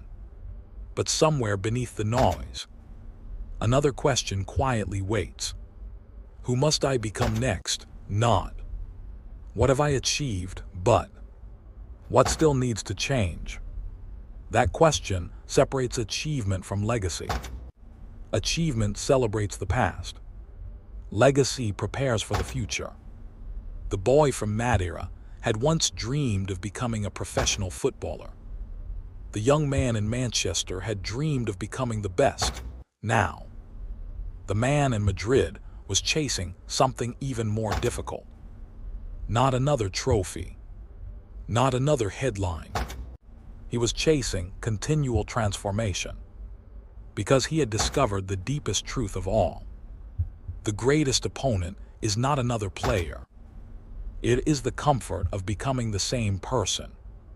For too long, the camera moves through an empty tunnel beneath the Santiago Bernabeu. On one side hangs an old photograph of a young winger with long hair and endless stepovers. On the other, a newer photograph, calm, focused, clinical. The same man, a different identity. The lights slowly dim. One image fades into the other, not as a replacement, but as an evolution. Because greatness is not built by protecting yesterday. It is built by having the courage to become tomorrow. Chapter 8, The Weight of a Nation. There are victories you chase for yourself, and there are victories you carry for millions. There comes a moment in every extraordinary life. When success stops belonging to the individual, it begins belonging to everyone who believes in them. The dream changes. It grows heavier. A child dreams for himself. A leader dreams for others. The difference is invisible, but it changes everything. For years, Cristiano Ronaldo had conquered club football, league titles, Champions League triumphs, individual awards, goal records. His name had become known in every corner of the football world. Yet one question refused to disappear. Could he lead Portugal to a major international trophy? It became one of football's biggest conversations, not because of statistics, but because international football asks something different. At club level, time allows teams to grow together. At international level, time is scarce. Preparation is brief. Pressure is enormous. Every tournament feels like borrowed time. Every mistake echoes for years. Every nation carries its hopes into 90 minutes. Portugal had produced remarkable footballers before, legends who inspired generations, dreams that came painfully close. Yet the country's greatest prize remained out of reach. Every new tournament revived the same hope. Every disappointment deepened the same question. Could this generation finally succeed? Leadership is often misunderstood. People imagine leaders as those who always have the answers. History tells another story. The greatest leaders are often those willing to carry uncertainty, without allowing uncertainty to carry them. Cristiano was no longer the young winger from Manchester. He was now captain. The armband weighed almost nothing. Its responsibility weighed everything. Leadership is not stitched into fabric. It is stitched into behavior, into presence, into consistency, into the ability to remain composed when everyone else begins to doubt. Then came the summer of 2016, France, the UEFA European Championship. The tournament unfolded one match at a time. Each victory demanded another. Each setback tested belief. Portugal's path was not one of overwhelming dominance. It was one of persistence. Progress often looked untidy, but progress rarely cares about appearances. It only asks one question. Did you continue? Again and again. Portugal answered yes. Then came Paris, the final. More than 80,000 supporters filled the Stade de France. Millions more watched around the world. The lights were brighter. The silence between each whistle felt longer. The weight of history pressed upon every player. For Cristiano, this was more than another match. It was the opportunity to complete a chapter that had followed him throughout his career. One game, 90 minutes, perhaps more. Sometimes, history compresses decades into a single evening. Then, everything changed. Early in the match, a challenge left Cristiano injured. He tried to continue. He returned to the pitch. Pain followed him. Again he tried. Again his body answered. Eventually, there was no choice. He could not continue. As he left the field, tears filled his eyes, not because defeat had arrived, but because possibility seemed to be slipping away. Few moments reveal the human side of greatness more honestly than this. The strongest bodies still break. The greatest competitors still grieve. The dream that survives for years can suddenly be threatened in minutes. History remembers images. One image from that night became unforgettable. The captain, walking slowly toward the touchline, unable to continue, watching the final from the sidelines instead of the pitch. For many athletes, that would have marked the end of the story. Instead, something remarkable happened. His role changed. Unable to lead through movement, he began leading through presence. Television cameras captured him standing beside the technical area, encouraging teammates, sharing the emotional intensity of every moment. The captain had not disappeared. Only his way of serving the team had changed. Leadership had evolved.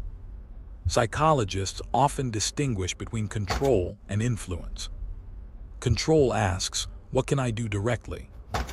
Influence asks, how can I help when direct action is no longer possible? That distinction matters far beyond football. There are moments in every life when circumstances remove our preferred role. The question then becomes, can we still contribute? Can we still lift others? Can we still lead, even when we are no longer at the center? Great leaders answer yes. Extra time arrived. Legs grew heavier. Breathing became slower. Every tackle carried exhaustion. Then, in the 109th minute, Eder struck the ball from distance. It traveled across the grass, past the goalkeeper, and into history. Portugal led. The final whistle eventually confirmed what generations had dreamed about. Portugal were champions of Europe. For the first time, not because one man carried an entire nation, because an entire team carried one another. The celebration belonged to everyone: players, coaches, families, supporters, a country. Cristiano lifted the trophy, not as a solitary hero, but as the captain of a team that had endured together. Perhaps that was the lesson all along. Legacy is rarely written alone. Even the greatest individuals are shaped by teammates, mentors, families, rivals, and communities. Greatness may begin with invisible decisions, but history is often completed through shared belief. As dawn approached over Paris, the celebration slowly quieted. The stadium emptied. Confetti rested on the grass. The trophy reflected the first light of morning. Somewhere beneath the silence, another invisible decision had reached its destination. Not because destiny demanded it, because perseverance refused to surrender. The boy who once kicked a worn football through the streets of Madeira had finally carried his nation to a dream generations had shared. Not by escaping hardship, but by walking through it. And perhaps that is what courage has been trying to teach us all along. It is not measured by the moments when everything goes according to plan. It is revealed by the way we respond when everything does not. Chapter 9. The enemy no one defeats. Every athlete prepares for an opponent. Few prepare for time. There is one opponent that has never lost. It has conquered empires, silenced legends, turned champions into memories. It asks for no permission, accepts no negotiation, signs no peace treaty. Its name is time. From the moment we are born, the clock begins moving quietly, patiently, without celebration, without warning. Most of us notice it only in photographs, in birthdays, in gray hair. Athletes notice it somewhere else, in recovery, in movement, in the tiny fractions of a second that once belonged to them without effort. Time does not announce its arrival. It whispers. For years, Cristiano Ronaldo had relied on explosive acceleration. rapid changes of direction, relentless physical intensity. His body seemed capable of things that defied expectation. But even extraordinary bodies obey extraordinary laws. Muscles recover differently. Energy must be managed more carefully. Every season leaves invisible marks. The calendar records matches. The body records impacts. That is the hidden mathematics of elite sport. Many careers end long before ability disappears. Not because talent vanishes, because adaptation never arrives. History is filled with gifted people who became prisoners of the version of themselves that once succeeded. They chased yesterday, while tomorrow quietly passed them by. Cristiano chose another path. He listened, not to fear, to reality, and reality became his greatest teacher. Watch his game closely across the years. The endless sprinting becomes measured. The movements become economical. The decisions become sharper. He wastes less. He anticipates more. He no longer tries to outrun every defender. He learns to arrive exactly where the ball will be. The difference is almost invisible until you realize. It changes everything. Experience begins replacing instinct. Wisdom begins replacing urgency. The body speaks less loudly. The mind speaks more clearly. There is an idea in neuroscience that expertise changes the way the brain recognizes patterns. Experts often perceive possibilities that others overlook, not because they see more with their eyes, but because years of experience help them interpret information more efficiently. Football offers countless examples of this. The greatest players often appear to have more time on the ball. In reality, they have learned to think one movement earlier. Preparation becomes perception. Perception becomes timing. Timing becomes greatness. The world often celebrates youthful brilliance, speed, power, explosiveness. But there is another form of excellence. One that grows quietly. One that cannot be measured by a stopwatch, judgment, composure, patience. The wisdom to know which battle deserves your energy. That wisdom cannot be inherited. It must be lived. Imagine another morning. The training ground is still quiet. Recovery specialists prepare equipment. Strength coaches review personalized programs. Nutrition plans sit beside hydration charts. Every detail matters. Not because perfection is possible, because margins decide careers. One extra hour of recovery, one smarter decision, one unnecessary risk avoided. Championships are often separated by moments too small for crowds to notice. The audience sees the celebration. Professionals respect the preparation. There is an old Japanese concept known as Kaizen. Continuous improvement. Small refinements, repeated patiently over time. Not dramatic revolutions. Quiet evolution. Whether building a business, mastering an instrument, or extending an athletic career, the principle remains remarkably similar. Greatness rarely survives through dramatic change alone. It survives through disciplined adjustment, one day, then another, then another. Critics continued asking familiar questions. Is this the end? Has he lost his edge? History has always asked those questions of aging champions. Sometimes history is correct. Sometimes it arrives too early. Cristiano answered in the only language elite performers truly trust. Preparation, goals, consistency, professionalism. Not because criticism disappeared, because purpose remained louder than opinion. Psychologists often distinguish between motivation and identity. Motivation comes and goes. Identity stays. When discipline becomes part of who you believe yourself to be, effort no longer depends entirely on emotion. It becomes routine. That may be one of the greatest secrets behind longevity. Not extraordinary inspiration, extraordinary consistency. There is something strangely beautiful about watching a master adapt. Not because they resist change, because they welcome it. Every limitation becomes a lesson. Every challenge becomes a teacher. Every season asks a different question.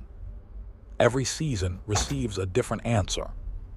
That is why longevity is not merely surviving. It is evolving without losing purpose. Years after the young boy first left Madeira, the headlines continued. New leagues, new teammates, new competitions, new chapters, different stadiums. The surroundings changed. The commitment did not. The jersey changed. The routine remained. The audience changed. The work remained. The years passed. The standards remained. Perhaps that is what legacy truly looks like. Not resisting time, learning to dance with it. The stadium is empty once again. A single spotlight falls across the center circle. No roaring crowd. No trophy presentation. Only one football. One player. One final training session before sunrise. The camera slowly pulls away. The figure becomes smaller. The stadium becomes larger. Time keeps moving. It always will. Yet something extraordinary becomes clear. Time can slow the body. It cannot defeat a purpose that chooses, day after day, to rise again. The whistle blows. Morning begins. So does the work again. Chapter 10, Beyond Records. Records belong to history. Influence belongs to humanity. Every generation believes it is witnessing something that will last forever. The greatest athlete, the greatest invention, the greatest achievement. Then, time moves forward. New generations arrive. New champions emerge. The impossible becomes ordinary. The extraordinary becomes expected. That has always been the rhythm of history. No record has ever escaped it. No empire, no invention, no dynasty. Not because greatness disappears, because history refuses to stand still. There is a question that quietly follows every remarkable life. When the applause ends, what remains? Not the trophies. Metal grows old. Not the headlines. Newspapers fade. Not the statistics. Numbers are eventually surpassed. Something else survives. Something quieter. Something far more difficult to measure. Influence. By now, Cristiano Ronaldo's name had become inseparable from football itself. Goals accumulated in astonishing numbers. Championships crossed borders. Records continued to fall. Supporters argued over eras. Analysts debated rankings. Children copied his celebrations on playgrounds across continents. His career had become larger than any single club, larger than any single country, larger than any single generation. Yet the deepest impact of a life is rarely found in its numbers. It is found in the people who quietly change because they witnessed it. Imagine a small training ground. Not in Madrid, not in Manchester, not in Lisbon, anywhere. A child arrives before sunrise. The grass is wet. The goalposts are worn. The boots are old. There are no television cameras, only a dream. That child has never met Cristiano Ronaldo. Yet somehow, his discipline has already crossed oceans. This is how legacy travels. Not through speeches, through example. Psychologists sometimes describe social learning as one of humanity's most powerful abilities. We learn by observing, by imitating, by watching how others respond to challenge. Long before we understand theories, we notice behavior. One person trains harder, another sees it. One refuses to surrender, another remembers it. One life quietly becomes permission for another. That is influence, invisible, until suddenly, it is everywhere. History often celebrates extraordinary moments. A last-minute goal, a trophy lifted into the night sky, a record finally broken. But history is built upon ordinary mornings. A choice to wake early, a decision to continue when motivation has disappeared, a habit repeated long after excitement has faded. People often ask, what made Cristiano Ronaldo extraordinary? Perhaps another question is more important. What ordinary decisions did he refuse to stop repeating? Because those decisions are available to all of us. The greatest misconception about legends is that they are fundamentally different from everyone else. History suggests something more complicated. Extraordinary people possess remarkable talent, but talent alone rarely explains extraordinary longevity. Character does. Discipline does.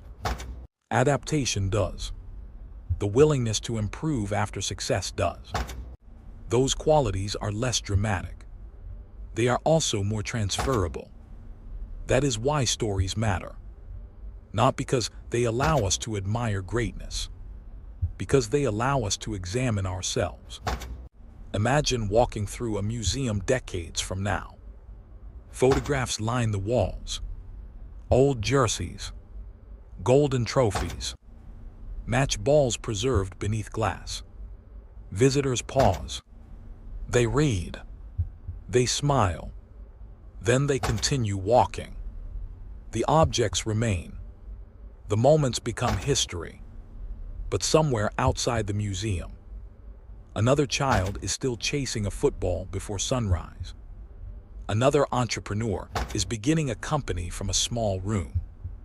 Another musician practices alone after everyone else has gone home. Another student refuses to give up after failing an examination.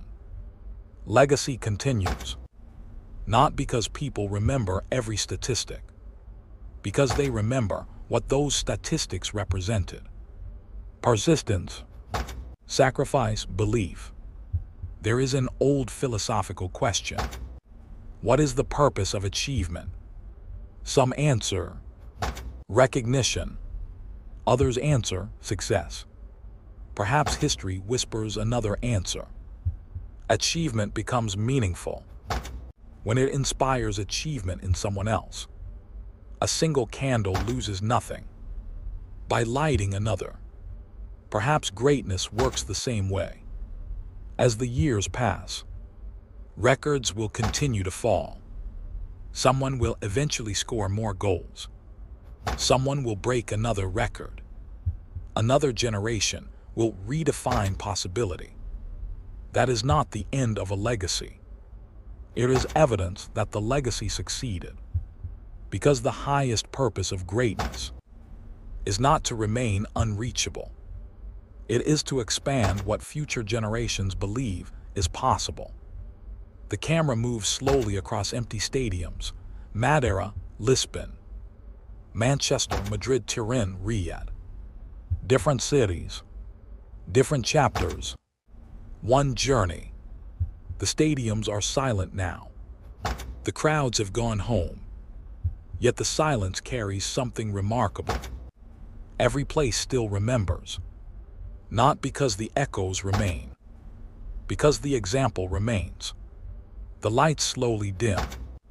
Only one sound remains. A football rolling across an empty pitch. Waiting for the next dreamer. Chapter 11, The Legacy of the Dreamer in the End. Every life asks the same question. What will remain after you are gone? Long after the stadiums grow quiet. Long after the trophies gather dust. Long after the headlines disappear into forgotten archives. Only one thing continues its journey. Influence.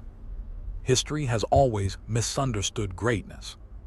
We search for it inside medals, inside records, inside monuments. But history rarely remembers people because they were successful. History remembers them because they changed what other people believed was possible. That is a very different thing. Close your eyes and imagine Madeira once more. Not the Madeira known by millions. The Madeira before the cameras arrived. Before the interviews. Before the championships. Before the songs. Before the statues. Just an island, surrounded by the endless Atlantic Ocean. A small neighborhood. A narrow street. A weathered football. A boy running again. And again. And again. Nothing about that moment suggested history. Nothing suggested Ballon d'Or awards. Nothing suggested Champions League nights. Nothing suggested that one day billions of people would know his name. History almost always begins this way, quietly, without witnesses, without applause, without certainty. We often imagine that extraordinary lives are built during extraordinary moments. The winning goal, the standing ovation, the trophy lifted beneath fireworks. But look more carefully. Those moments lasted minutes, sometimes seconds. The life that created them was built across decades, thousands of mornings, thousands of decisions, thousands of invisible victories that no camera ever recorded. The world celebrates the performance. Life transforms in the preparation. Perhaps that has been the hidden story all along. Not football choice. Every chapter of this journey has returned to the same invisible crossroads. A 12-year-old deciding whether to leave home. A teenager choosing discipline over comfort. A young star accepting criticism instead of defending his ego. A champion refusing to stop improving after success. A captain leading even after injury removed him from the match. A veteran adapting when time changed the rules. Different years, different stadiums, the same decision again and again. To continue. Psychologists often remind us that identity is shaped through repeated action, not by one dramatic declaration, but by habits, the things we choose, especially when no one is watching. Character is rarely revealed in extraordinary moments. Extraordinary moments reveal the character that ordinary days have already built. There is an old story about two stonecutters. Someone asks the first, "What are you doing?" He replies, "I'm cutting stone." The second smiles, "I'm building a cathedral." Both perform the same work. Only one understands the larger purpose. Perhaps Cristiano Ronaldo was never simply training. Perhaps he was building something that future generations would inherit. Not goals, not trophies, a standard, a reminder that discipline can outlive talent, that consistency can outlast inspiration, that purpose can outlast fear. Years from now, Children who never watched Cristiano Ronaldo play will still hear his name. Some will watch old highlights. Others will read statistics. Many will never know the full story. They will see the destination. Few will understand the journey. But perhaps they don't need to, because every generation receives its own mountain, its own doubts, its own impossible dream. The names change. The lesson remains. The truth is, this documentary was never only about Cristiano Ronaldo. It was about every person who has ever stood at the edge of uncertainty, wondering, am I capable of more than this?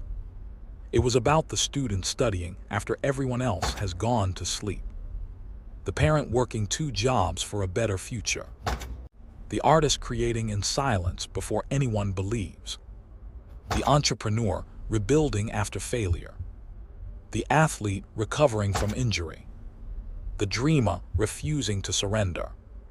Because greatness does not belong to football. It belongs to humanity. The greatest victories rarely begin in stadiums. They begin in bedrooms, where alarm clocks ring before sunrise, in empty classrooms, in lonely workshops, in quiet libraries, in hospitals, in garages, in forgotten places, where ordinary people make extraordinary decisions. History is written there. Long before history notices, now, the camera returns one final time to the place where everything began, Madeira.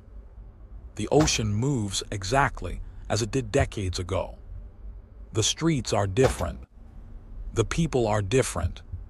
The boy has become a man. The dream has become history. But something remains unchanged. A child, holding an old football, looking toward a distant horizon, dreaming. The camera never shows the child's face, because it could be anyone.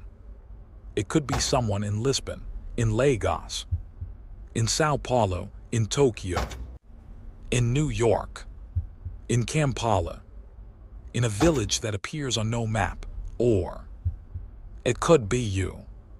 The child places the football carefully on the ground, takes 3 slow steps backward, looks toward an imaginary goal. The wind becomes still, no crowd, no referee, no television cameras, only possibility. The child runs forward, strikes the ball. The screen cuts to black before we ever see where it lands. Because that ending does not belong to Cristiano Ronaldo. It belongs to whoever is watching. For a moment, there is only silence. Then, the voice returns one final time, softly, almost as a whisper. History was never waiting for extraordinary people. History has always been waiting for ordinary people who make extraordinary decisions every single day. A heartbeat, silence, one final sentence. The next chapter has always been yours. The music slowly fades. The screen remains black. No immediate credits. 5 seconds of complete silence.